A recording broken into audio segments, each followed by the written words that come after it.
होता है ये लड़का, लड़की का कमाई खा के बैठ सकता है ये इंसान। हेलो गाइस, आपने ये रील तो देखी ही होगी। इस रील में मैरी कॉम का स्टेटमेंट दिखाया गया है जो उन्होंने आपकी अदालत के इंटरव्यू में दिया था। लेकिन उससे पहले हम आपको मैरी कॉम का थोड़ा इंट्रोडक्शन बता देते हैं। मैरी कॉम इंडिया की एक फेमस बॉक्सर है। उनकी लाइफ पर एक बायोग्राफिकल फिल्म मैरी कॉम बनी थी जिसमें प्रियंका चोपड़ा ने इनका किरदार निभाया था। यह फिल्म 2014 में रिलीज हुई थी। उनकी पर्सनल लाइफ की बात करें तो उन्होंने अपने हस्बैंड ऑनलर से साल 2000 के आसपास मुलाकात की थी जब मैरी कॉम दिल्ली से पंजाब जा रही थी और उनका लगेज चोरी हो गया था। उस टाइम पर Onler helped her. That time Onler was the president of North East student body and was a law student at DU। फिर दोनों में दोस्ती शुरू हुई, फिर डेटिंग और 2005 में उनकी शादी हुई।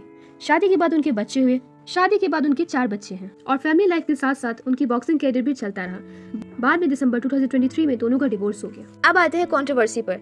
लगभग 7 दिन पहले मैरी कॉम ने आपकी अदालत शो में इंटरव्यू दिया जिसमें एक सेगमेंट था जिसमें रजत शर्मा ने मैरी कॉम से कहा कि उन पे ये आरोप है कि सक्सेस मिलने के बाद क्या उन्होंने अपने हस्बैंड को डिच कर दिया। सफल होने के बाद, बड़ा बनने के बाद आपने अपने हस्बैंड को डिच कर दिया। रजत शर्मा ने यह भी बताया कि ऑनर का कहना यह है कि उन्होंने अपना सक्सेसफुल करियर छोड़ के मैरी का सपोर्ट किया, जिसके रिप्लाई में मैरी कॉम ने ये कहा सक्सेसफुल करियर, कुछ भी सक्सेसफुल करियर है ही नहीं। बताऊंगी तो शादी किया, मेरा अर्निंग से सब कुछ मिल गया। मैरी कॉम ने यह भी एलिगेशन लगाया that he did financially fraud.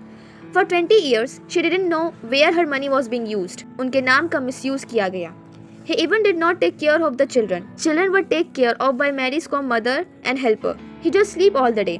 उस इंटरव्यू के बाद उनके एक्स हस्बैंड ऑनलर ने हिंदुस्तान टाइम्स के साथ इंटरव्यू में रिप्लाई देते हुए कहा, I lived like her slave, but in my eyes it was all for love and family. Now she is saying these hurtful things. Fine, we have obtained a divorce through customary code, but don't discredit my support. Don't say such rude and disrespectful things. I was preparing for UPSC when we met.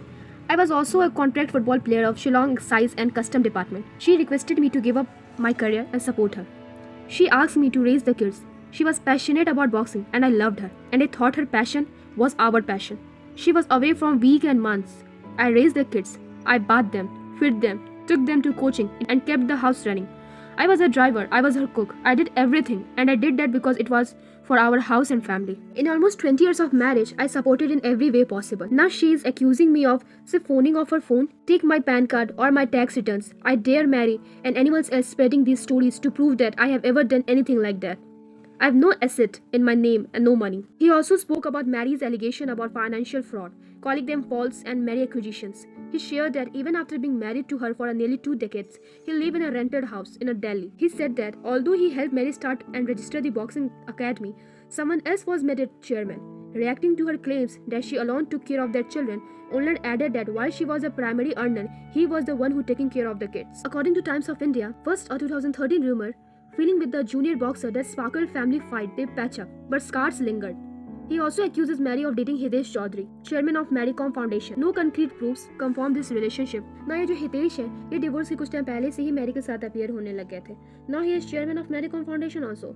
काफी close pick है Mary के साथ इनके. It seem like that Mary के सारे decision यही लेते हैं. नाउ प्रॉब्लम ये नहीं है कि मैरी ने चीट किया या उन्होंने डिवोर्स क्यों लिया. मेन प्रॉब्लम ये है कि जब आप ऐसे स्टेट में होते हो कि आपको पता है लोग आपकी बातों को सुन रहे हैं, लोग आपकी बातों को मान रहे हैं, वैसे टाइम पर ऐसा स्टेटमेंट पास करना, वो भी ऐसे स्टेज पे जहाँ लाखों लोग आपको देख रहे हैं. अपने हस्बैंड को ये कहना कि औरत की कमाई खा के रहता है, ये कितना गलत साउंड कर रहा है. मैरी क्या कहना चाह रही हैं कि अगर कोई लड़का फैमिली पे फोकस करता है, फैमिली को संभालता है और अपनी वाइफ को इनकरेज करता है कि आप अपने करियर पे फोकस करें, तो ये गलत है. और आगे चल के अगर ये सुनने को मिलता है कि लड़के की कमाई खाकर बैठ रहा है, इमेजिन करो कितना डिसरिस्पेक्टफुल है. और अगर ऑनर इतनी ही फॉल्ट में थे तो मैरी कॉम ने फिल्म के टाइम पे ये सब क्यों नहीं बताया. मैरी ने खुद फिल्म के रिलीज के टाइम पे एक इंटरव्यू में कहा था कि ऑनर ने कितना कंट्रीब्यूट किया है. मैरी ने खुद कहा कि ऑनर ने अपना करियर छोड़ करके इनके करियर पे फोकस किया. 2 पॉसिबिलिटी है, या तो मैरी उस टाइम झूठ बोल रही हैं या तो अभी. Of course my husband is always supporting me and before the marriage it was all we are already committed, you know. मैरी की दूसरी बात जो लोगों को काफी गलत गली में फुटबॉल खेलते हैं, आप लोग भी खेलते हैं ना, है ना. आप सुनील छेत्री बन गया और भाई तुम क्या बन गया. बस ऑनर ही नहीं, और भी जितने भी प्लेयर होंगे जो किसी रीजन के चलते सिर्फ गली गली में ही खेल पा रहे होंगे, जब उन लोगों ने ये बात सुना होगा तो कितना डिमोटिवेट फील हुआ होगा. ओके, ऑनर का कोई करियर नहीं है, ऑनर सुनील छेत्री नहीं है, लेकिन अगर ऑनर ने उस टाइम आपका सपोर्ट ना करके अगर खुद के करियर पे फोकस किया रहता तो आज वो भी ऐसे ही बड़े प्लेयर होते. कोई नहीं जानता है कि अगर उस टाइम ऑनर ने अपने इंटरेस्ट को परस्यू किया होता तो वो कहाँ रहते. जब मैरी ने अपने करियर की शुरुआत की होगी तो उन्हें भी नहीं पता होगा कि आगे आकर वो इतने सक्सेसफुल बनेंगी. अगर ऑनर भी यही कहते कि क्या है बस बॉक्सर ही तो है और मैरी उस टाइम कॉम्प्रोमाइज कर लेती तो वो आज ऐसे पोजीशन पे नहीं रहती। नो डाउट मैरी ने बहुत हार्ड वर्क किया है। उन्होंने शादी भी इसी शर्त पे की थी कि वो बॉक्सिंग नहीं छोड़ेंगी, और आज जितना भी फेम रिस्पेक्ट मिल रहा है वो ये डिजर्व करती हैं। लेकिन इसका मतलब ये नहीं है कि सक्सेस मिल जाने के बाद आप किसी को ऐसे बोलेंगी। नाउ गाइस आप खुद सोचो, ये न्यूज़ हर जगह गई होगी। अब हर लोग ये सुनेंगे तो वो क्या सोचेंगे कि भाई सपोर्ट करना ही गलत है लड़कियों को। ऐसे बात सुनकर क्या कोई लड़का कभी लड़की को सपोर्ट करेगा? या अगर कोई लड़का मैरी की तरह इंटरव्यू देता तो क्या हम लड़कियां ये टॉलरेट करती? अब यहाँ कुछ लोगों का ये भी कहना है कि मैरी कॉम ने बिल्कुल सही किया, लड़के भी हमारे साथ ऐसे ही करते हैं। अब ये खुद पोस्ट पढ़ो। Guys, it's very important to learn that हमें इस चीज़ को ख़त्म करना है, ना कि एंजॉय। अगर कोई लड़का सक्सेसफुल बन जाने के बाद अपनी वाइफ की कंट्रीब्यूशन को डिसरिस्पेक्ट करता है तो वो गलत है, और अगर ये सेम हरकत कोई लड़की कर रही है तो वो भी गलत है। हम इसको ये बोल के जस्टिफाई नहीं कर सकते हैं कि हमारे साथ तो सालों से ऐसा होता आ रहा है। Now it's your turn to tell me what you think. Drop your comments below. If you like this video, hit like the button and subscribe for more content like this.